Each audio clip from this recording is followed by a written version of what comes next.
Oops.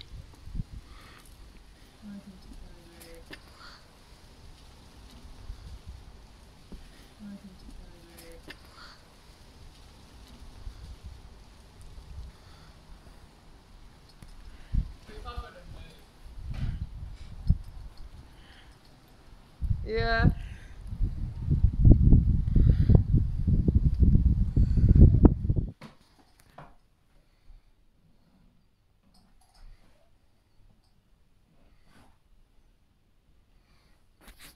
This room's been skimmed. And that kind of shit is why I do my own plastering. I've got some blinds to put up here. Either I just go straight on top of this, but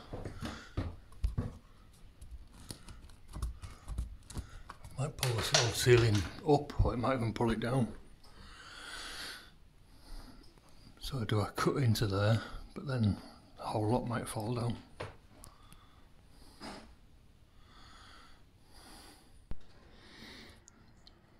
Right, you can see how it dips down here. If I just fix the timber on top of here, it might hold all this ceiling up, but it won't, you know, it'll look a bit shit. So I've just done a bit of investigation. There's a timber running that way, so I can only presume that these run like that. I'd have expected them to go that way, actually.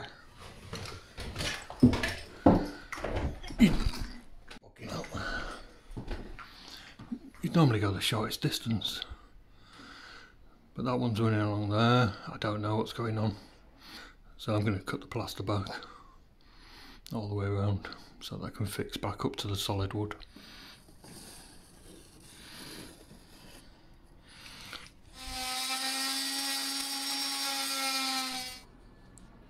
I'm just pulling it back. Battens are just here, but you can see how much it's blobbed there. That needs to come off.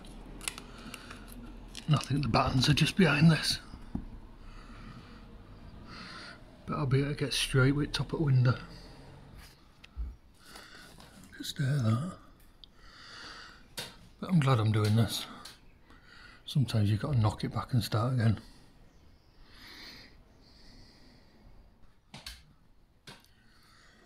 Right, it kicks up a little bit here, but at least now I can see where the timber is that I can fix to. They're quite heavy, these Venetian blinds that are going on. But get a packer in there, get it level, looking nice. The ceiling will look dodgy in front, but nothing I can do about that. I'll carry on. Right, I did scribe that one because the piece of wood I've cut didn't fit in, but this one it'll fit in, so I can just draw along it.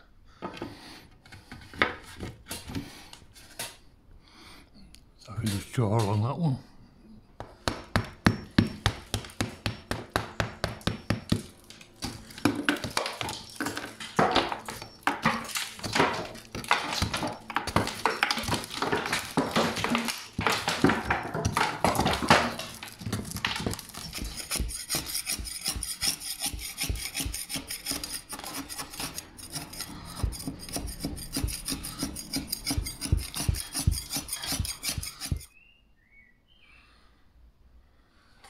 Right, so the plaster's off. I've just screwed one timber up there. You see, I've just left it square. It's a bit... I should have bought fatter timber, maybe 1.5" stuff. Maybe even 2". I might still do that, I don't know. It's Sunday today. Or I could just put a packer behind this, bring it down. 20mm packer behind it. So I've just swapped that for a piece of CLS because it's got a round on it basically and it's cheaper, but that looks better to me. I've just put a screw in either end just for the moment and I've left it square. So what I'll do now is take a measurement from there, from that point to the inside of there, mark it on here, and I can scribe that end to suit that shape. It's no different to putting a top in. You know, I'm just scribing one end and then I'll mite at the other end. So I just put a clamp on it so I can show you. So I ain't got my head cam like I said. So it's touching the window there, like it would be up when it's up there. That there is the distance from here to that point over there. I'd do it with one hand, I wouldn't need the clamp, but that's why I like these, because I can just adjust it with one hand like that. So I'll set that to that. And your calipers want to be in the same direction as the wood's going to travel. You don't want it like that or like that. So I don't want this tight. That's what decorators corks for. So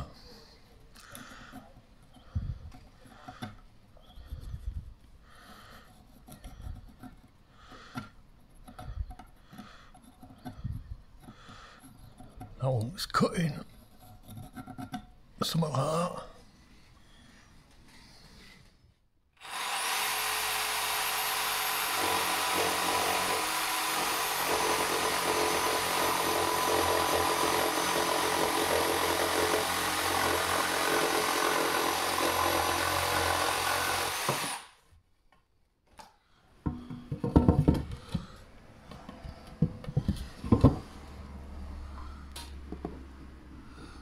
So, near enough. So what I need to do now is sit that parallel like that, and I can mark that one for the mitre. So I've just put a clamp on it again. And this point here, just put a pencil line between the two. So from that mark, I'll cut that across there. I might go get my square to square this over so that I can draw a line, but you can go by these quite often as a starting point. So my pencil line there, and then my points on that mark there.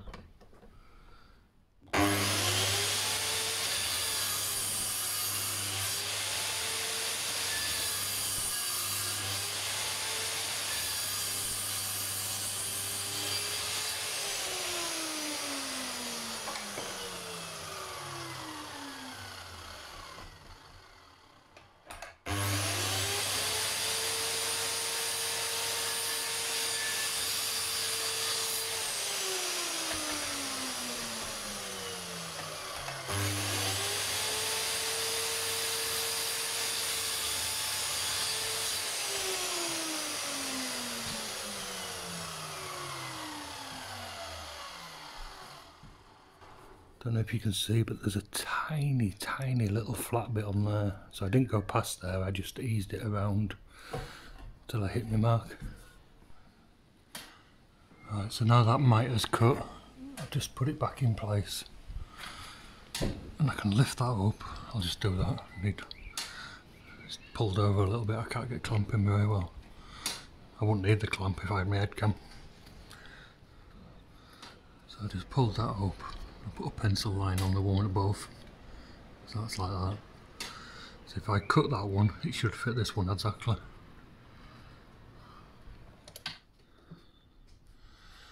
But before I take that down, I'm going to do this one exactly the same.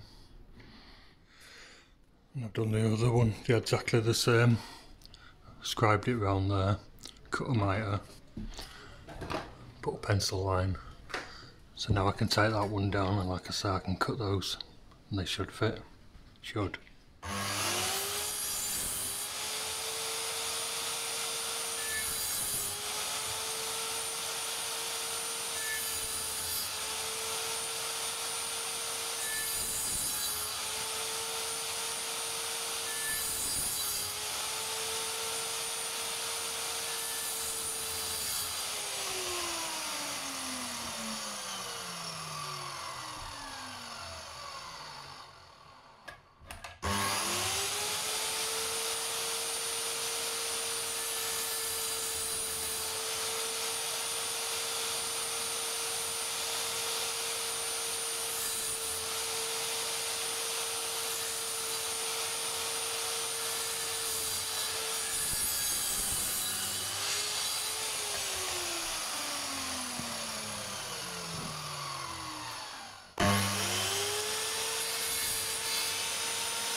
So something like that. Might put a biscuit in it. I don't know. Yeah, I think I will. Put a biscuit in it, that'll keep them two faces flush. Because everything's a little wobbly and rocky. Oh, and I'm not exactly screwing to a flat surface.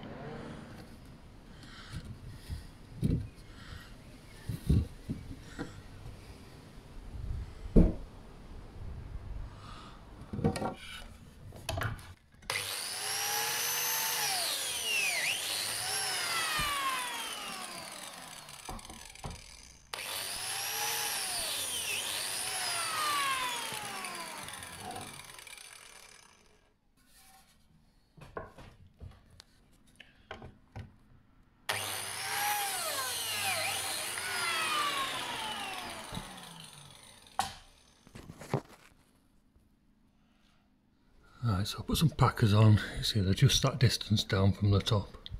Same there. It's touching there because these battens are sticking down.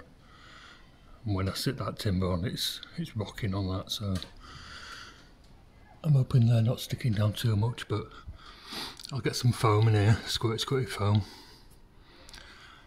Get a glue and some biscuits on that end and then screw it up.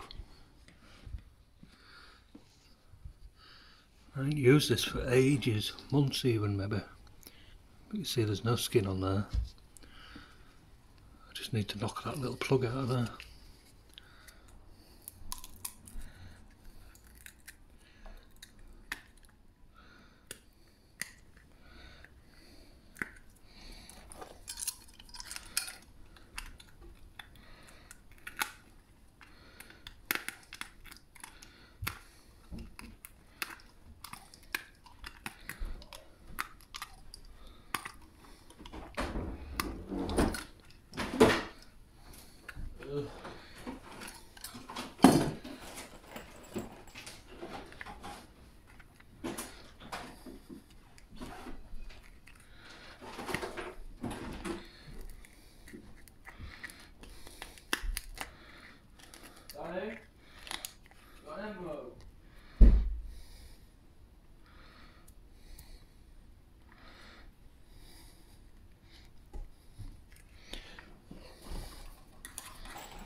And that's because last time I used it, before I put it away, I turned it upside down, filled the nozzle up there.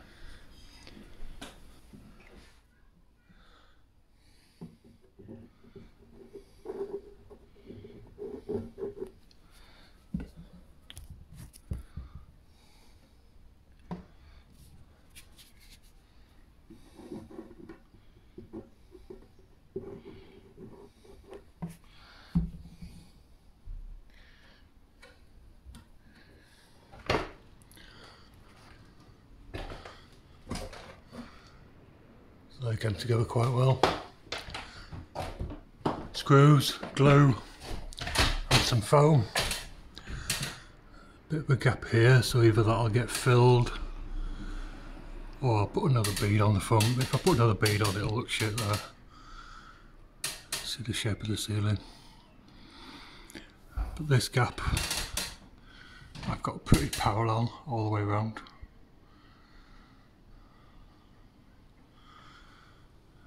Right, let that dry, have a tidy up. Can barely see the shape of the ceiling now. It's got an apex on this, so it's not the pitch of the roof.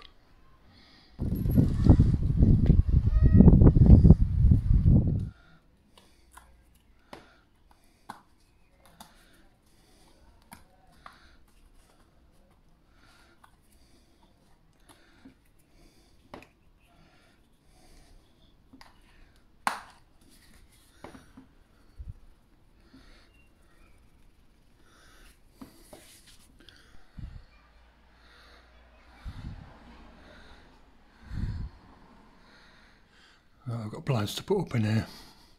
going to take the pelmet down and then put it on, and then screw it on where the curtain track is up there, so no problem with that.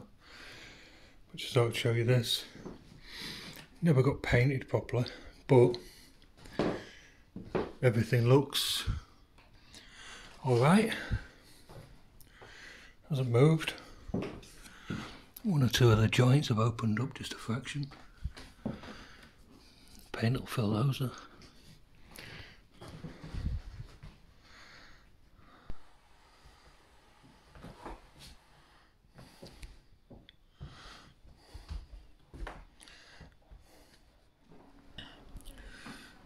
That's it. It's had a bit of primer, needs top coat on it. You see they blend in now.